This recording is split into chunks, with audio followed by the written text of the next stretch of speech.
beautiful soul! Welcome back to my channel. This is my channel. I'm from Japan, Kabayan Libra. This reading is for you. Maraming salamat muna sa mga subscriber, new subscriber, cross-watcher, at sa mga bago pasok dyan. Welcome na welcome guys sa bahay ni Ate Aimee. This is for March 30 to April 5. Para kay Libra, palagi tayong tatandaan nyo palagi, maaring vice versa ha.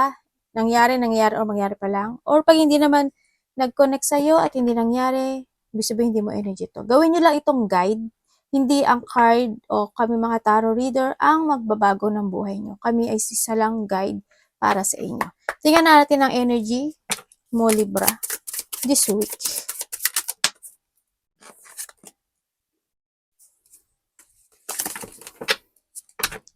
Explain. Ano yun?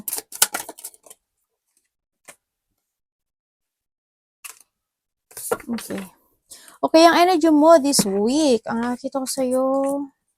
Okay, thank you. Okay. May mga sitwasyon na maaring ikaw, may mga biglang mangyari, no? Maaring may mga sitwasyon na malito ka, magkaroon ka ng feeling emotions, or may mga danger anxiety, ganyan, sa nakita ko dito.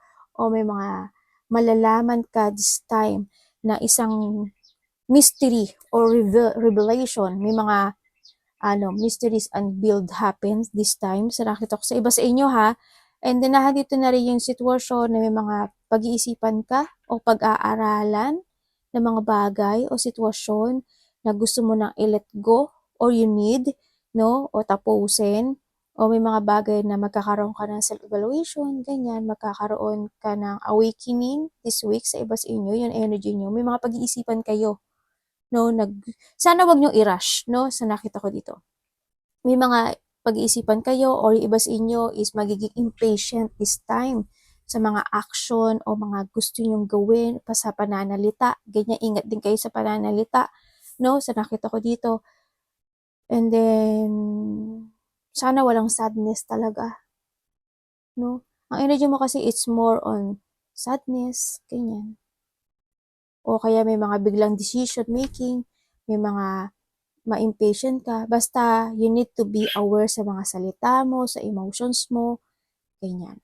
Sa mga manifestation mo, pag-aralan mong maigi yung mga bagay-bagay, no? Sa nakita ko ano yung mga gusto mong baguhin, i-let go, or desisyonan this time sa nakita ko dito. Kaya magiging energy mo is yun.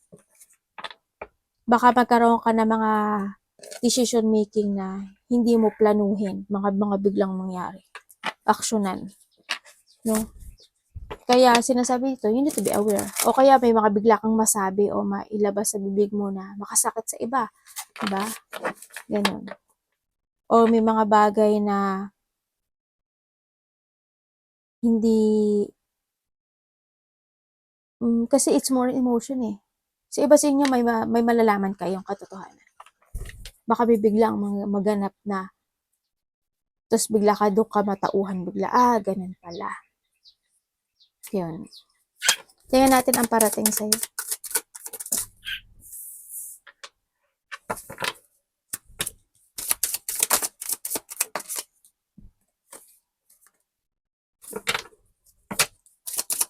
Parating sa'yo, ba't palagi itong lumalabas sa'yo? Okay, ang parating sa'yo, may mga sitwasyon na you're starting to begin a project or you're magte-take a risk ka this time sa nakita ko dito. Andito yung situation na siguro may mga ilelet ko ka sa buhay mo. Also, sa iba sa inyo is ang parating sa'yo, may tao daw nakakausap sa'yo. Sana sa iba sa inyo hindi kayo magkaroon ng ano ba to, pagdududa sa inyong kakayahan o sa inyong mga gagawin, no, this time. Ganyan. O kaya may taong pagdududahan ka this week.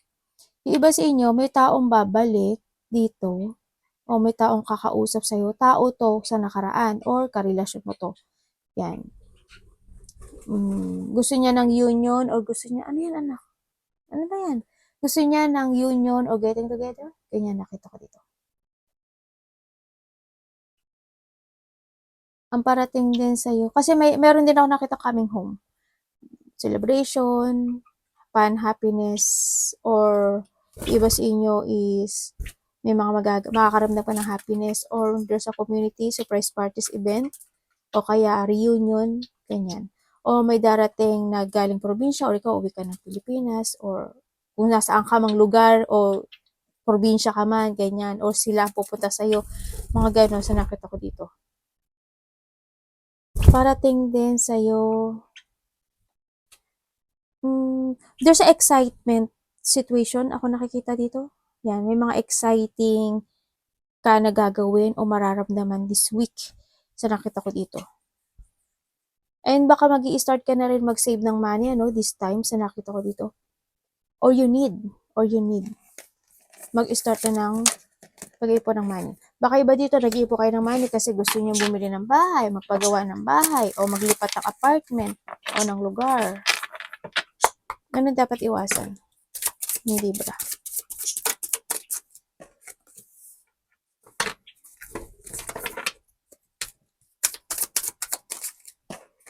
Dapat niyang iwasan?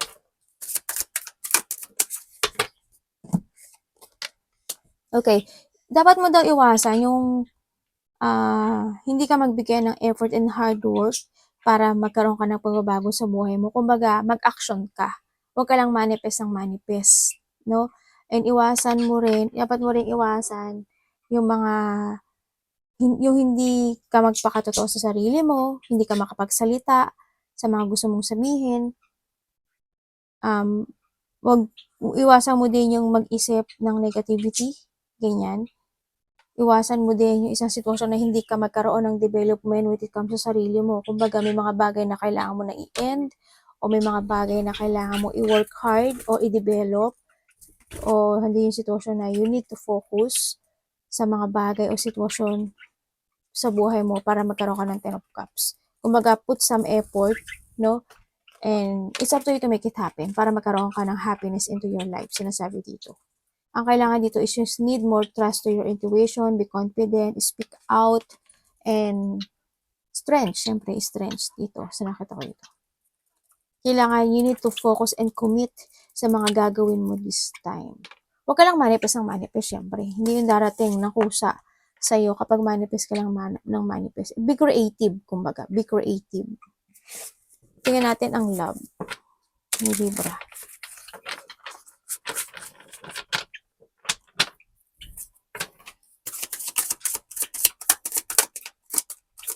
Love is sa lahat. Kapatid, anak, magulang. Ano po to?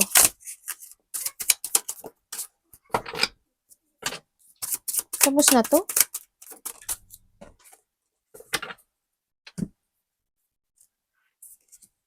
Okay. Okay, when it comes to a love, ang nakita ko dito, kung kayo is magkasama nitong tao na to, at hindi naman, or hindi kayo naghihiwalay, magkakaroon sa inyo ng recovery.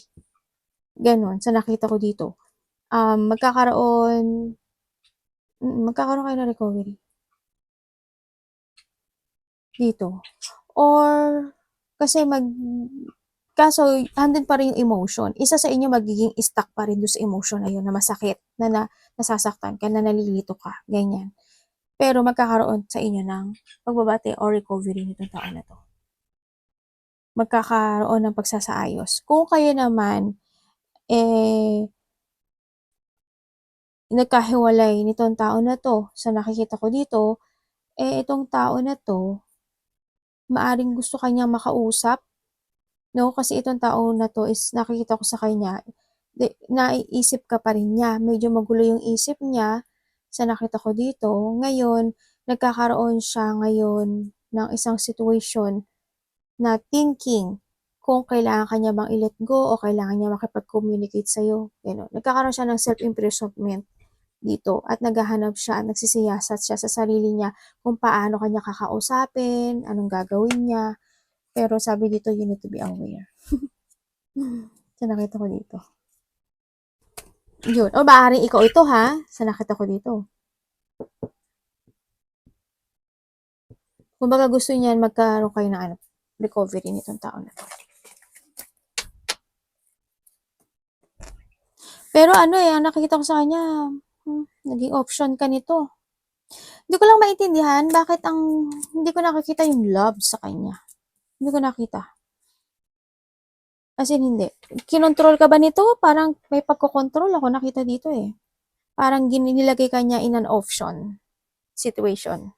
Kasi nagkaroon sa inyong dalawa ng mga frustration, ganyan. Pero gusto niya ma-recover kayo, magkaroon ng recovery sa inyo. Pero sabi ni angels mo, if you want to let go, you need to let go.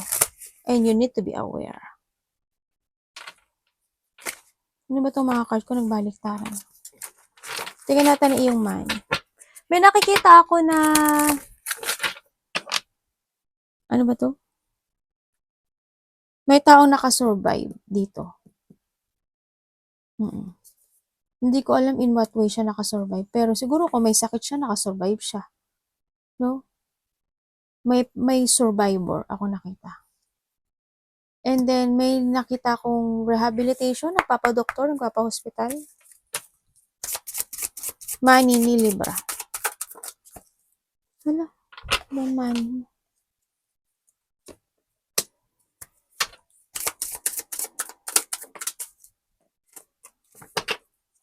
Pwedeng explain na sa akin yun. When it comes to your money. Okay, when it comes to your money, alam mo na sa sarili mo paano siya balansehin, no? Kumbaga, maaari magkakaroon ka ng pag-organize again. You're starting to organize sa pera mo this time sa nakita ko dito at mag-uumpisa ka na ng bagong patakaran sa iyong pera this time. Kumbaga, may mga mali kang nagawa in the past na ngayon is itatama mo na. No? Sa nakita ko dito. Parang, nakita mo yung katotohanan na, ay, nako, dati, ganito pala ako. Dati pala, ganyan. Nako, ngayon hindi na. Ganon. I-end mo na yung cycle na yun sa pagiging ganon ka in the past. Babaguhin mo yung destiny mo sa pagpapatakbo ng iyong kaperahan this time. Tingnan natin opportunity mo. Baka may opportunity ka pa.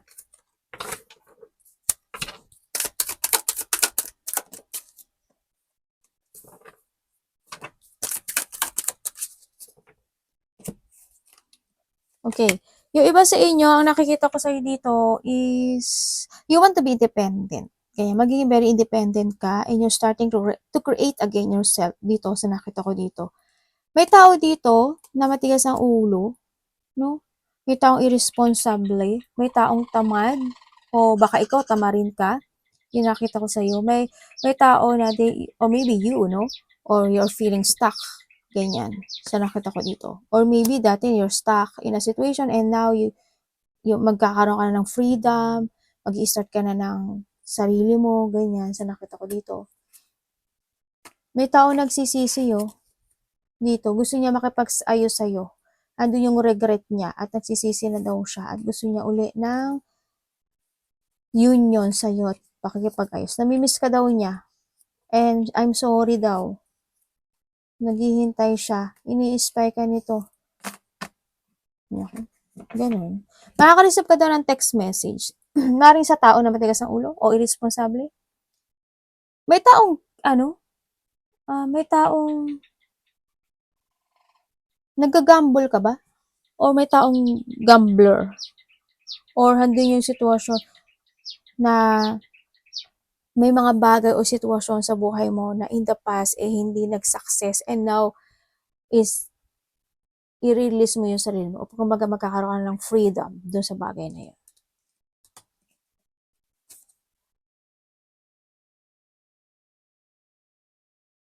There's an offering ako nakikita sa'yo. Tingnan ko nga, ano po ito? Sa iba dito, love to.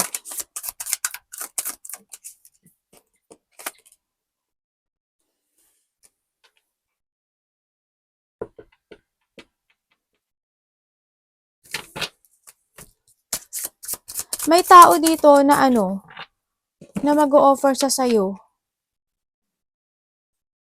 Baka mag-text sa sayo kasi gusto niya uli ng renewal sa'yo. Baka magbibigay siya ng effort sa'yo ngayon dito. Kasi hindi ka pa niya kayang i-let go. Or, ikaw to ha. Sabi sa inyo, opportunity nyo,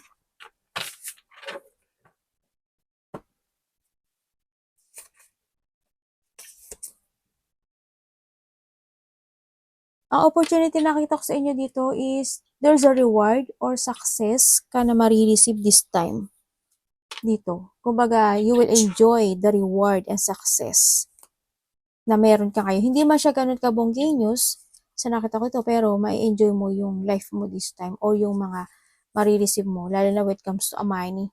Kasi in the past, ang nakita ko dito, medyo hindi naging maganda yung money mo. Pero ngayon, okay naman siya. Kumbaga, if you're starting to create again yourself, tulad ng sabi ko dito, magiging maganda siya, dito. Kung yung pera mo is na-stuck in the past, ngayon, magiging okay yung cycle niya. Dito. Basta kailangan mo lang umpisahan, kasi hindi yan magsasucess kung hindi ka kikilos. Advice.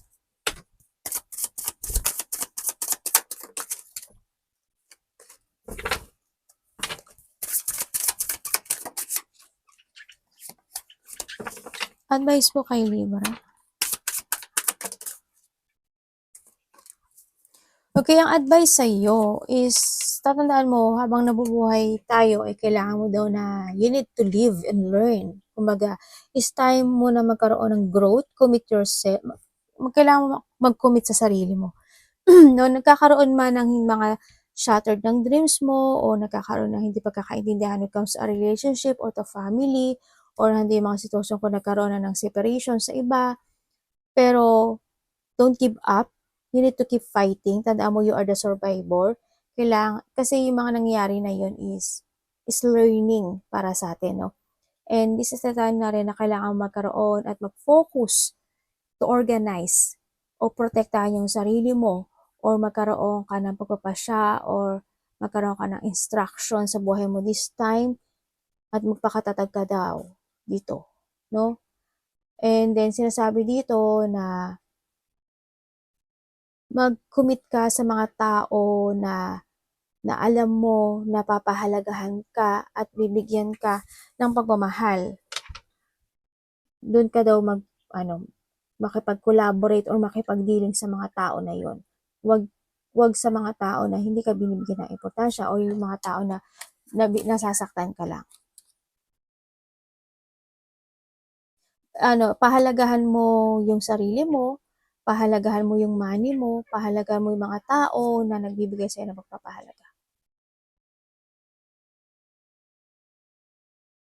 Tsaka wag ka daw masyadong mapagbigay. Hindi naman niya sinasabi na magtira ka rin sa sarili mo, ibig sabihin. Ganun. Okay naman magbigay, pero magtira ka sa sarili mo. Kumbaga, magkaroon ka ng limitation into your life dito. Hindi yung bigay ka lang ng bigay tapos nauubusan ka, di ba? Huwag ganun. Pero nasa sa'yo yung pera nyo to, ha? Sa nakita ko. Kasi mayroon daw opportunity na magbubukas para sa'yo. Congrats. At decisionan mo na ito. No? Ay.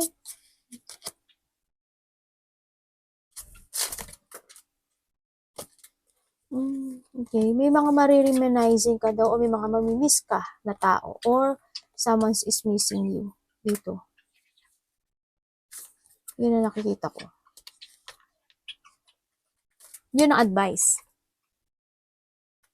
Tsaka yun nga, yung iwasan mo yung, alam ko naman hindi ka madaling mainis no? Yung mga tao na naiinis sa'yo, yung umiwas ka na lang dun. Ganun. And syempre, always pray, sinasabi dito, and trust to your intuition. Iba sa inyo, kayo, no? Teacher, doctor, healer, nurse, a person who na nakapagbibigay kayo ng healing sa mga tao. Ganun.